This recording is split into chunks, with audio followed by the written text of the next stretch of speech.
This video is not made for kids.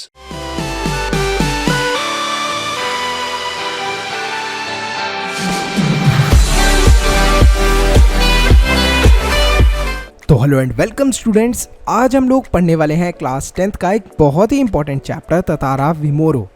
ये part Andaman Nicobar द्वीप समूह के एक प्रचलित लोक कथा पर आधारित है। अंडमान निकोबार दक्षिणी द्वीप लिटिल अंडमान है जो कि पोर्ट ब्लेयर से लगभग 100 किलोमीटर दूर स्थित है। इसके बाद निकोबार द्वीप समूह का पहला प्रमुख द्वीप कार निकोबार है जो कि लिटिल अंडमान से 96 किलोमीटर दूर है। पौराणिक कथाओं के अनुसार ये दोनों द्वीप पहले एक ही थे। इनके अलग होने के पीछे एक बहुत ही मशहूर लोक कथा आज भी प्रचलित है। तो उसी लोक कथा को हम पढ़ने वाले हैं और इंटरेस्टिंगली समझने वाले हैं। जब दोनों द्वीप एक थे तब वहाँ एक सुंदर सा गांव था जहाँ एक सुंदर और शक्तिशाली युवक रहा करता था जिसका नाम ततारा था। वो एक नेक और ईमानदार व्यक्ति था, सदा दूसरों की मदद के लिए तैयार रहा करता था। निकोबारी मतलब जितने भी निकोबार के लोग थे उससे बहुत प्रेम किया करते थे। वो अपने गांव के लोगों के साथ द्वीप के जितने भी लोग हुआ करते थे उनकी सेवा के लिए तैयार रहा करता था, सबकी हेल्प के लिए तैयार रहता था। वो पारंपरिक पोशाक में रहने के साथ अपनी कमर में सदा एक लकड़ी की तलवार बांधे रहता था। वो कभी तलवार का उपयोग नहीं किया करता था। लोगों का ये मानना था कि इस तलवार के अंदर दैवीय शक्ति है। एक शाम ततारा दिन भर के अधिक काम के बाद, परिश्रम के बाद समुद्र के किनारे टहलने निकल पड़ा। सूरज डूबने को था, समुद्र से ठंडी हवाएं बह रही थीं।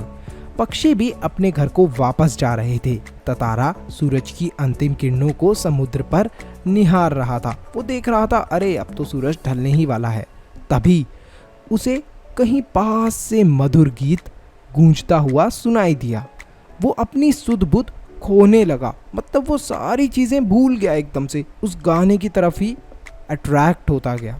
लहरों का एक बहुत ही जोर का प्रबल वेग आया जिससे क्या हुआ, उसकी जो सुध बुध थी वो वापस आई और वो फिर दोबारा से सोचने लगा। वो फिर ये देखता है कि ये गीत कहाँ से आ रहा है, गीत के स्वर कहाँ से आ रहे हैं, और वो उधर की ओर बढ़ने लगता है। उसकी नज़र एक युवती पर पड़ती है जो कि वहाँ श्रृंगार गीत गा रही थी। तो वो क्या कर रही थी, वो गाना गा रही थी। एक लड़की श्रृंगार करते हुए जो गाना गाते हैं ना, उसको वो गा रही थी। अचानक एक समुद्री लहर उठी और युवती को भिगा दिया, जिसकी हड़बड़ी में वो युवती अपना गाना भूल गई। ततारा ने विनम्रता पूर्वक, मतलब बहुत ही पोलाइटली, उसके मधुर गायन छोड़ने के पीछे की वजह पूछी कि अरे आपने गाना क्यों छोड़ दिया। युवती उसे देखकर चौंक गई और ऐसे के ऐसी ही रह गई वो। ततारा फिर भी उससे प्रश्न पूछने लगा कि आपने गाना क्यों छोड़ दिया, ये तो बताइए। ततारा उससे बार बार गाने को बोल रहा था कि प्लीज गाइए ना, दोबारा गाइए। अंत में ततारा को अपनी भूल का एहसास हुआ। उसे लगा, अरे ये तो मैं गलत कर रहा हूँ, इस लड़की को मैं ऐसे फोर्स कैसे कर सकता हूँ गाना गाने के लिए। और फिर उसने क्षमा भी मांगी और क्षमा मांगकर उसका नाम पूछा कि अरे आपका नाम क्या है। तो युवती ने अपना नाम वामीरो बताया। ततारा ने उसे अपने नाम बताते हुए कहा कि मेरा नाम ततारा है, और कहा कि प्लीज कल फिर दोबारा आना यहीं पर। वामीरो जब अपने घर पहुंची तब उसको एहसास हुआ कि ततारा के अंदर तो वो सारी क्वालिटी हैं जो एक व्यक्ति के अंदर होनी चाहिए जिससे मैं शादी करना चाहती थी। तो उसके दिमाग में ये सारी चीज़ें आने लग जाती हैं। लेकिन एक दिक्कत थी कि वो दोनों शादी नहीं कर सकते थे क्योंकि गांव की परंपरा के अकॉर्डिंग उन्हें अलाउड नहीं था। वो अपनी परंपरा के विरुद्ध जाएंगे अगर उन्होंने शादी करी। तो इसलिए उसने ततारा को भूलना ही बेहतर समझा। किसी तरह दोनों ने अपनी रात बिताई। दूसरे दिन ततारा लपाती के समुद्री चट्टान पर शाम में वामीरो का प्रतीक्षा करने लगा कि वामीरो आएगी, कब आएगी वामीरो। सूरज ढलने को था। तभी क्या हुआ, अचानक से नारियल की झुरमुट जो झाड़ियाँ वाड़ियाँ होती है नारियल की, उसके बीच में से एक आकृति, मतलब एक उसे शेप सी आती हुई दिखाई दी, जो कि वामीरो ही थी। अब दोनों रोज शाम में मिलते थे और एक दूसरे को एकटक निहारते रहते थे, खड़े रहते थे हमेशा और एक दूसरे को देखते रहते थे।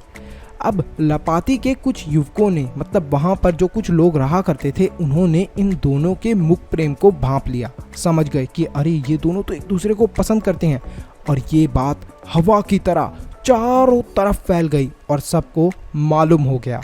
परंतु दोनों का विवाह संभव ना था, क्योंकि दोनों अलग अलग गांव से थे। तो अलग अलग गांव के होने की वजह से इन दोनों की शादी नहीं हो सकती थी। वहाँ की ऐसी कुछ परंपरा थी। सबने दोनों को बहुत समझाने का प्रयास करा, लेकिन दोनों के दोनों अडिग थे, मतलब कि बहुत ही ज़्यादा जिद्दी हो गए थे और हर शाम को वो दोनों मिलते रहे।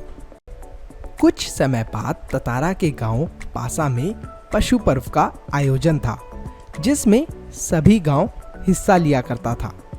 पर्व में पशुओं का प्रदर्शन हुआ करता था और साथ ही युवकों की भी शक्ति की परीक्षा होती थी। गीत संगीत और भोजन का भी आयोजन होता था। शाम में सभी लोग पासा आने लगे और धीरे धीरे देखते ही देखते कार्यक्रम के अंदर बहुत सारे लोग आकर जुड़ने लगे। लेकिन जो ततारा था, उसका मन इस कार्यक्रम के अंदर बिल्कुल भी नहीं लग रहा था। उसका मन तो वामीरो को खोजने में व्यस्त था, तो वो वामीरो को ही खोज रहा था। तभी उसे नारियल के झुंड के पीछे वामीरो दिखाई दी। वो ततारा को देखते ही रोने लगी जोर जोर से। ततारा बहुत परेशान हुआ। रोने की आवाज़ सुनकर वामीरो की माँ वहाँ पहुँच गई और उसने ततारा को बहुत बुरा भला कहा, अरे तू हमारी लड़की से क्यों मिलता है, ये वो उल्टा सीधा बहुत कुछ, और ततारा को अपमानित किया। गांव के लोग भी ततारा के विरोध में आवाज उठाने लगे, ततारा तुम जो कर रहे हो वो गलत कर रहे हो, बहुत गलत है। हाँ हाँ, ततारा तो गलत कर रहा है। यहाँ ततारा को बहुत ही बुरा लगने लगा और उसके लिए ये चीज़ असहनीय हो गई। लेकिन उसने परंपरा के बारे में भी सोचा और उसने सोचा, अरे ये परंपरा कैसी थी जिसने हम दोनों को अलग कर दिया, और उसको बहुत ज़ोर से गुस्सा भी आने लगा। उसको इस चीज़ के ऊपर भी गुस्सा आने लग गया था क्योंकि वो असहाय था, मतलब अब उसकी कोई भी मदद नहीं कर सकता था और वो कुछ भी मदद नहीं ले सकता था किसी से भी। अचानक उसका हाथ तलवार के ऊपर पड़ा, जो उसके पास लकड़ी की तलवार थी ना, उस पर, और क्रोध में उसने अपनी तलवार निकालकर धरती में घोंप दी। अपनी पूरी ताकत लगाकर उसने खींचा, उस तलवार को खींचने लगा। जहां से उसने तलवार को घोंपा था, वहां से बहुत बड़ी दरार आने लगी धरती के अंदर और एक लाइन सी बनने लगी। द्वीप के 2 टुकड़े हो चुके थे, इतनी पावरफुल तलवार थी वो। एक तरफ ततारा था और दूसरी तरफ वामीरो। वामीरो वहां पर रो रही थी और ततारा भी यहाँ पर तलवार को घोंप कर निकालते समय सुध बुध अपनी खो चुका था, बेहोश हो गया था। दूसरा द्वीप क्या होने लगा, अलग होने लगा।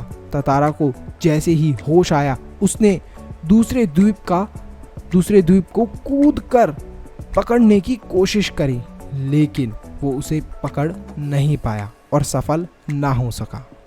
नीचे की तरफ फिसलने लगा। दोनों के मुंह से एक दूसरे की चीखें निकल रही थी। जोर जोर से ततारा चिल्ला रही थी, वामीरो वामीरो ततारा चिल्ला रहा था, और वहां से वामीरो चिल्ला रही थी, ततारा ततारा। ततारा लघुलुहान अचेत पड़ा था। बाद में उसका क्या हुआ कोई नहीं जानता। इधर वामीरो पागल हो गई थी और उसने खाना पीना छोड़ दिया। लोगों ने ततारा को खोजने का बहुत प्रयास करा, लेकिन वो कहीं नहीं मिला। आज ना ततारा है ना वामीरो, परंतु उनकी जो प्रेम कथा है वो घर घर में सुनाई जाती है। इस घटना के बाद निकोबारी एक दूसरे गांव में वैवाहिक संबंध स्थापित करने लगे। तो क्या होने लगा कि दोनों अलग अलग गांव में जैसे शादी नहीं होती थी ना ततारा वामीरो के टाइम पर, अब वो लोगों ने करना शुरू कर दिया।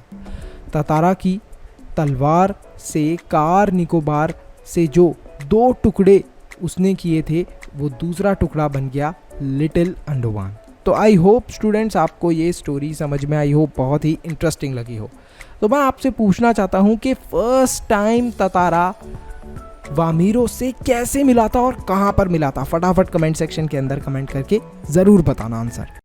तो अगर आपने इस वीडियो को यहाँ तक देख लिया है तो फटाफट लाइक करो, चैनल को सब्सक्राइब करो और कमेंट करो अपना बेस्ट पार्ट। इसी के साथ साथ वीडियो को शेयर करना मत भूलना। एक इम्पॉर्टेंट अनाउंसमेंट, अगर आप लोग चाहते हो कि हम लोग फ्यूचर में इसी तरीके से और भी वीडियोस बनाते रहें तो आप हमारे चैनल के मेंबर बन के हमें सपोर्ट कर सकते हो। अब मेंबर कैसे बनना है, सब्सक्राइब के साथ में जो ज्वाइन बटन है उस पर क्लिक करें और हमारे चैनल के मेंबर बन जाए। तो आप हमें सपोर्ट कर रहे हैं डायरेक्टली कि हम आगे फ्यूचर में ऐसे ही वीडियोस लाते रहें। तो thank you so much for watching this video.